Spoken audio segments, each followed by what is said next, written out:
It's the radio guy, Dr. Mike Prince. Welcome to the Tuesday edition of the Mike Prince Show right here on the Open Mic Broadcast Network. The Panthers continue to stay hot on the men and women's side of the hardwood. We'll talk about that today, and we'll begin day one of our three-day series of a Where Are They Now segment. We'll be hearing from Clarence Stubblefield, also Mr. Wilbur Williams, and James Gamble. Follow us on Instagram, Facebook, and Twitter at The Mike Prince Show. The YouTube channel is Open Mic Broadcast Network. And, of course, the website is obnradio.com. The dial-in message line is 713-570-6736. And without any further delay, we'll jump right into today's episode. Sean LaBeouf, Assistant Women's Basketball Coach, Prairie View A&M University. Tonight's final score, Prairie View 79, Arkansas Pine Bluff 46.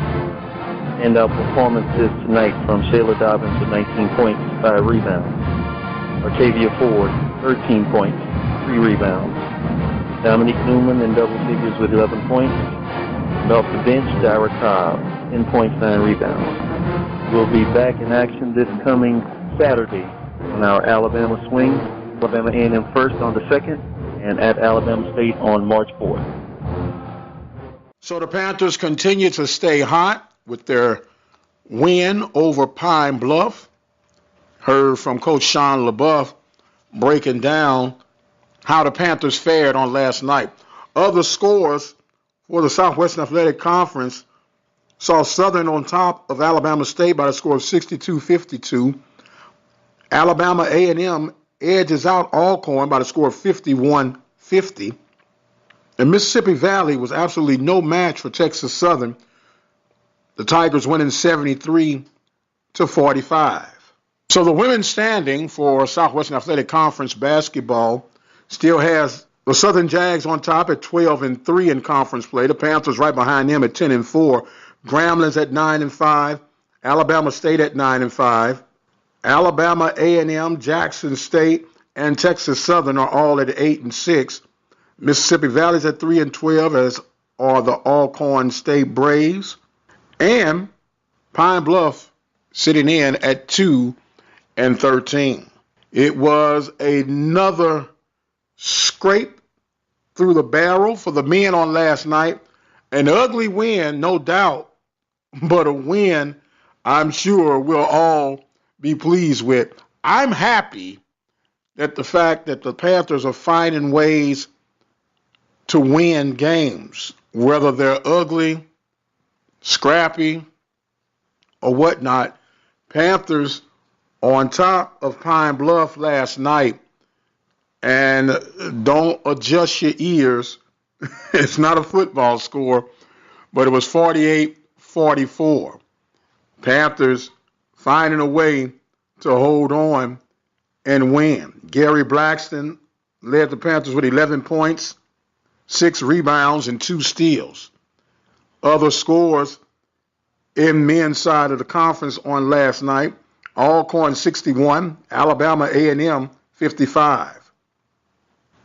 Alabama State 60, Southern University 57. Mississippi Valley falls short to Texas Southern 92-80. So when we look over to the men's side of things, the Panthers are still sitting on top, 13-1, 2 games ahead of Texas Southern, who are at 11-3. Alabama State 9-5, Pine Bluff 8-7, Grambling and Jackson State 7-7, Alcorn 6-9, Alabama A&M 4-10, Southern 4-11, Valley 3-12. So time is winding down. We have 4 games that remain. The Panthers will make that Alabama swing to try to take care of Alabama State and Pine Bluff. And they'll finish up between Alcorn and Southern, 2 teams who are definitely struggling. At this point, the Panthers have to stay ahead of the Tigers. They have a 2-game lead with 4 games remaining. So any type of combination with some wins and the losses, you'll be crowning the 2019 edition of the Prairie View A&M University Panthers champions of the Southwestern Athletic Conference regular season. And with all of the excitement and comparison that has been going on throughout the course of this season, it's brought up some controversy, it's brought up some discussion, but most of all, it's kept the eyes on the prize for the Prairie View A&M University women and men's basketball program. However, with a little bit more emphasis leaning toward the men with the magic carpet ride they're having right now, it allowed us to reach back to some living legends and hear from them exclusively on the Panthers then and now. We are extremely proud to produce these next 3 days, starting today, with some living legends of Prairie View A&M University basketball. Part 1 will be Clarence Stubblefield. Part 2 schedule will feature Wilbur Williams. And we'll close out Part 3 with James Gamble. Once again, we want to thank you guys so much for being a part of the Open Mic Broadcast Network and the Mike Prince Show.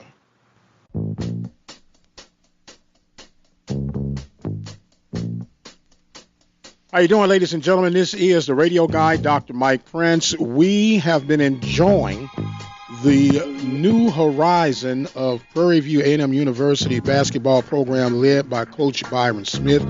As you know, they were tied with the 1961 record of 10 wins in a row, fell short of the 12-game record of 1962.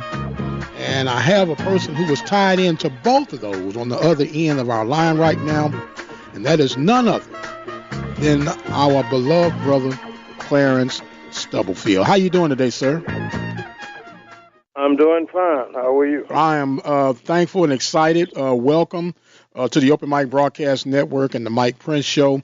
We've been in the midst of everything that is going on, but when we compare the records and the feats that the current 2019 edition of Panthers basketball program has achieved under Coach Byron Smith, we would be remiss not to be able to reach out to the living legends that were a part of that team, and you were a part of that team. And just right out the bat, I know there's probably no comparison player per player, but it's got to make you feel pretty excited to see that it's been 58 years since there's been a team to even be mentioned with the guys that ran up and down the floor with you. Well, it really has been enlightening and gratifying to see the outstanding job that those kids and the coach are doing on this year. They had a good basketball team on last year. And I talked to the coach earlier during the year, during football season. I was at a game, and he told me he was extremely excited because he felt like he had some young guys coming in that could really get the job done. And it seems as if he was right on in what he was thinking, because the youngsters are doing a good job, and of course I think he's doing an outstanding job of giving them guidance. I saw them play the other night against TSU, and I tell you, those guys, they hustle. Their plan is well orchestrated, and I think he gets the very most out of them. They're not that tall, but they really do hustle on the floor. They get all the loose balls. They go out after the rebounds with a vengeance, and they just play well. I enjoyed watching them. I really did. We're talking right now with Clarence Stubblefield, class of 1962 of our beloved Prairie View A&M University Panthers. Now, you were on a team that won 10 in a row, 12 in a row, and I know it's a different era, but How do you think this 2019 edition would match up to the guys you ran up and down the floor with? Well, that's always a hard question to answer when you're talking about the teams that are as far apart as our teams were in terms of time. The game has changed. The philosophy of coaching has changed because we didn't run into, nor did we do all of the pressing that teams do now. But I will say this, and I know you're going to call me prejudiced as to my team, but I just don't think they could have stood up to the size that we had. We had a center who was probably one of the three best centers in the nation at the time, and time proved that to be true. A guy named Zelmo Beatty, he was an all-state player, an all-SWAC player, and an all-pro player against some of the best in the world. Now, perimeter players, guards and forwards, I think they match up very favorably. They have good guards and good wing people, but I just don't think they could have held us in the middle, and I don't think they would have been able to win a game against us. That's my opinion. Now, that doesn't sound prejudice or anything, but that's having confidence in the guys you ran with, man. And I think anyone, and that's what makes sports so unique, because there were different eras, different styles of play, as you mentioned. So it's nothing wrong with riding with the guys that you know that you can get things done with. Well, we played against some of the best basketball players of all time. The Grambling had outstanding players, including Willis Reed. The Jackson State had outstanding players. Arkansas had a couple of guards that were just outstanding on the court and would have been able to play in any area. Because at the time, you have to understand, black colleges were getting pretty much all of the best black players during my time.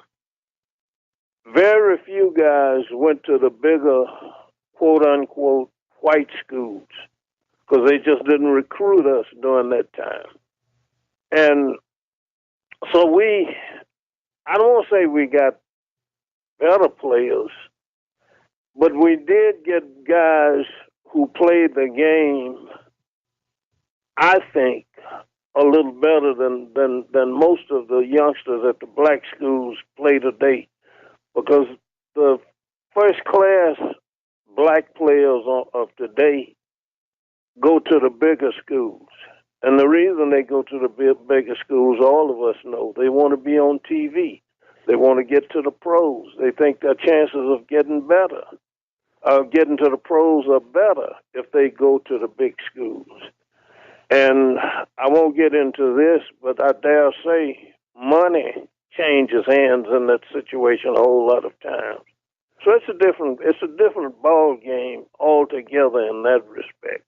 Absolutely. And with that being said, wouldn't that make what's being achieved in this new millennials style of college basketball appear to be somewhat even greater with the circumstances you have to deal with? You're not getting the top choice players, but you still have to play the games that are in front of you, and it still boils down to coaching the fundamentals and working with what you have.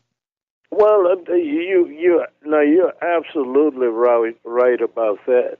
That's why I admire the work that the Prairie View's coach and some of the other coaches at the black HBCUs, the work that some of them are doing. Even though a lot of times they're getting I want to be careful about how I put this. They might be getting a second tier, a second rung of players from their schools. They do a phenomenal job teaching and training those youngsters. Because I see teams that really become outstanding teams, and they are not the best players from their particular high school. So the coaches and the players at the black schools, I tip my hat to them because they play good basketball. Yes, sir. Yes, sir. And that's what it really boils down to. And it's kind of lead me to this next question. You had a very stellar coaching career too. Booker T. Washington is ringing out, but I gotta give you a hard time, man. They say you were somewhat of an intimidator when it came to coach. You didn't like smiling a lot, and you was kind of like this. I dare you say anything to me before or during the games. Is that true to that, coach? No, that's not true. So you didn't But have you know, you didn't have a mean mug look on your coach. when I went to Prairie View, and even in high school, I had no nonsense coaches.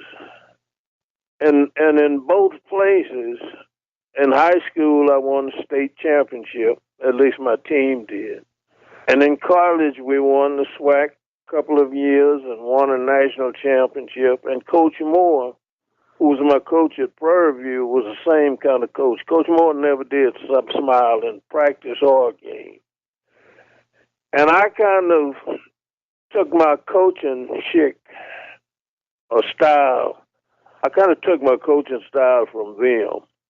Now, a little later on, I mellowed a whole lot because it came to a point where after starting to work with those young kids, it became a whole lot of fun to me. I didn't know it. I was going to enjoy it as much as I did. I had some outstanding teams, too. As a matter of fact, my first basketball team, my best two players went to Prairie View. A guy named Marvin Jackson, and he became a small college All-American down there. And then he went to Europe and played, spent his life over there, married a young girl from over there, and he's still there. And another youngster named David Daniels, they call him Fox. As a matter of fact, I had three players on that team. And you know, they did a good job.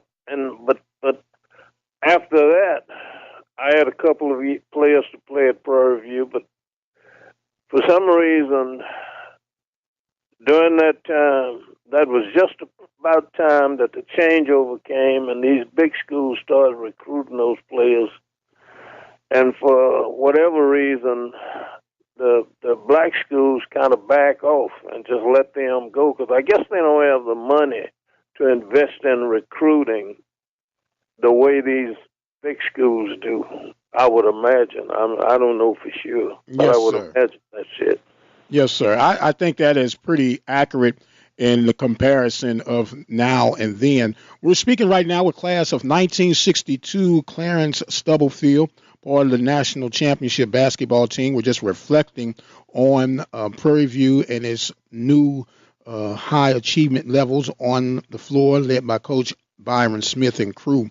Now, we know the basketball side of Prairie View and the impact that you guys had, but I always, whenever I get a chance to speak with someone who's graduated from Prairie View, we know the love and affection that we have for the school and everyone to their own right. But could you share with us how Prairie View impacted your life?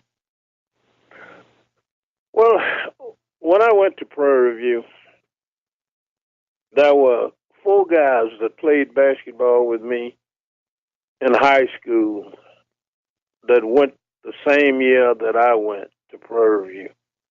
The Cornell Lackey, a guy named Clarence Ross. The year later, Dewey McQueen, the other guard on that team, came down. And to be frank with you, we were going to play basketball. We had no idea what we ultimately wanted to do with our lives. But when I got to Prairie View and started to see what others, talking to other students and talking to what they had in mind and listening to teachers on the campus. Now, teachers on campus must have had a very good idea of the kind of students that were coming to them. because they started talking to us and started to giving us directives, and through them, I was able to get a sense of what my purpose was on campus. And by my junior year, I'd been talking to students who were talking about how many hours they were carrying and what they were trying to do to get themselves in position to graduate. So I started thinking along the same lines, and that kind of turned my life around. And I was able to go to summer school. Believe it or not, I went to summer school, and you had teachers and deans on campus who saw how we were struggling and trying to make it for ourselves, and they stretched the rules for us a whole lot. Because I stayed on campus one summer, didn't pay any tuition. They had a dean down there. His name was Dean Marion. He'd see me every day, and every day he would tell me if I didn't get off that campus, he was going to call the police or do something and get me off the campus. And every time he would tell me that, he would kind of laugh and walk away. So he knew what was going on. So with the help of the instructors on the campus and other students who were just like me, trying to make it and find their way, that kind of turned my life around. I give all of the credit to that school and the surroundings while I was down there that got me through there. That's powerful. That's absolutely powerful. And I know there was a different scene versus then and now. When you see Prairie View today, what do you see? Well, the campus has grown so, and the student body has doubled, almost tripled since I was down there. Because when I was down there, I guess we had around 3,000, maybe 3,500 students, and now you have almost, as I understand it, almost 10,000 students. Yes, sir. That was a very kind of personal atmosphere between students and teachers when I was down there. Just about all of the teachers would come to the basketball games or go to the football games, and they would know a lot of us by name. You walk across campus and might pass a teacher. The teacher would speak to you and call you by name. But I doubt that if that can happen now. I doubt very seriously if they're that personal right now. So I just hope that they're still giving the students the care and attention the way they did for us, I would hope. But I doubt very seriously if that can be the truth. We're talking right now with Clarence Stubblefield, class of 1962, reflecting on his life and times on the Hill at Prairie View A&M University. Now, believe it or not, we have some people who might be aware and might not be aware, and I'm going to let you explain it here in just a moment, but you have a personal tie to the university even in 2019 right now. Would you care to share that with our listening audience? Well, my little sister is president of the university. Now, what is that like for you to see your little sister becoming president, setting history, in fact, the first African-American woman to hold that title, and to see her now leading a place where you roamed? Well, I tell you, I don't know where to start giving her accolades, because she is, I know it's my sister, but she is such a dynamic person. I never will forget when she first went to Boston, the school in Boston, Smith University. Yes, sir. When she first got that job, I thought it was phenomenal. And then when she came president of Brown University, I thought it was just out of this world. And then when she retired from Brown after 11 years, she called me one morning and told me she was thinking about going to Prairie View. said she had been asked to come to Prairie View. And I really thought she was kidding at first. I thought she was just teasing. But when she told me that she was serious and she thought she had made up her mind she was actually coming to Prairie View, that was probably, in terms of education, anything pertaining to education, that was probably the proudest moment I've ever had in my life, to see her go to Prairie View, because I knew she could help us. She could help our school. And I knew it would be challenging for her. And I told her when she was going down, now you're not going to another Brown University or another Smith. And I think she understood what it meant. But she said, I'm prepared for it. And I think she is. I think she was. And I think she's helping us. And I think she's going to keep helping us. And I just hope that, I made some calls to some of the people that I knew are always trying to do things for Prairie View. And I called and I asked people, let's get behind her and let's help her. And I'm so proud of the way the alumni has rallied behind her. And with the help of the alumni and her tenacity to do things, I think some good things are going to keep happening for her. I really do. Well, it sounds like a proud big brother of his baby sister, and I'm pretty sure from time to time you have to remind her about how PV operates, and she has adapted and acclimated herself quite handsomely. And well, I've tried to tell her I could be a tremendous help to her if she'd give me an office down there.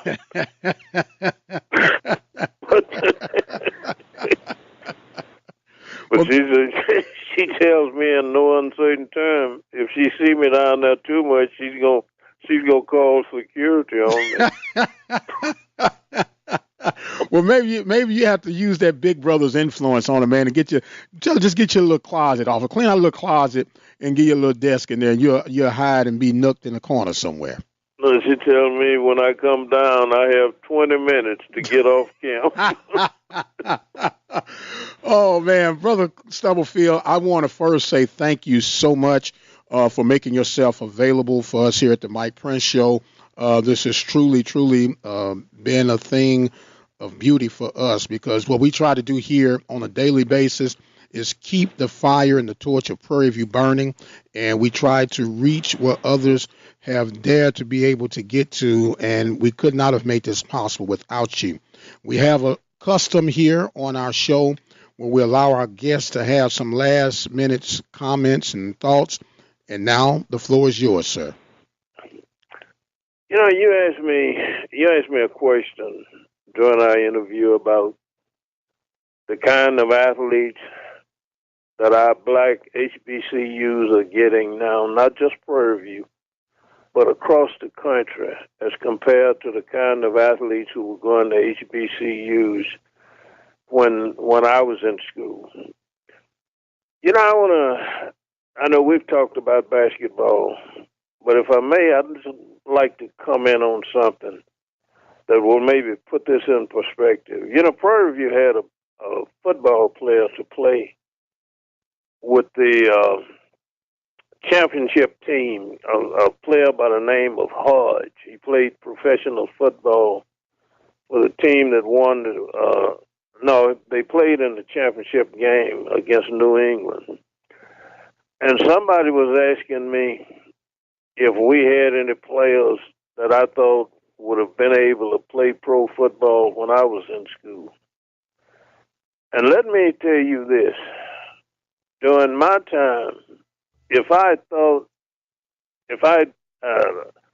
had been thinking right, I would have written all of the names of all of the players during my time, that 3 years or 4 years that played pro football. I could name you about 11 guys that were drafted and stayed in the pros for 7 to 8 to 10 years. Just off the top of my head, I can name you Ken Head Webster, played with the Dallas Texans, Jimmy Hunt, who played pro football with Boston Patriots, Otis Taylor, Jimmy Kearney,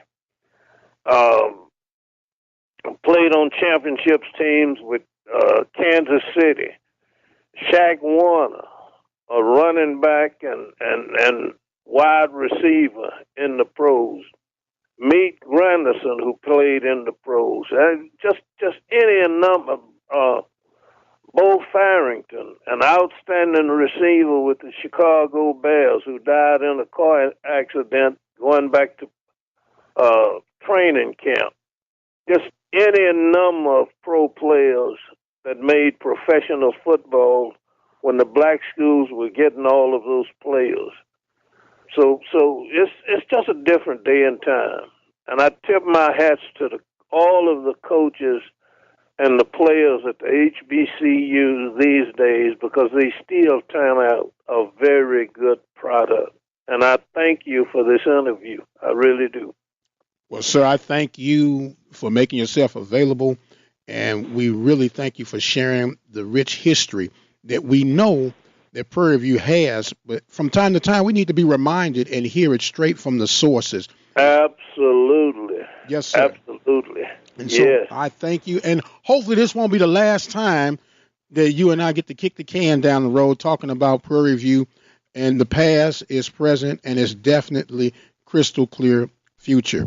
He is Clarence Stubblefield, class of 1962. I am the radio guy, the Dr. Mike Prince. Remember our social media handles for Instagram, Facebook, and Twitter are at The Mike Prince Show. The YouTube channel is Open Mic Broadcast Network. And until the next time, you guys be blessed, and we'll see you on the other side.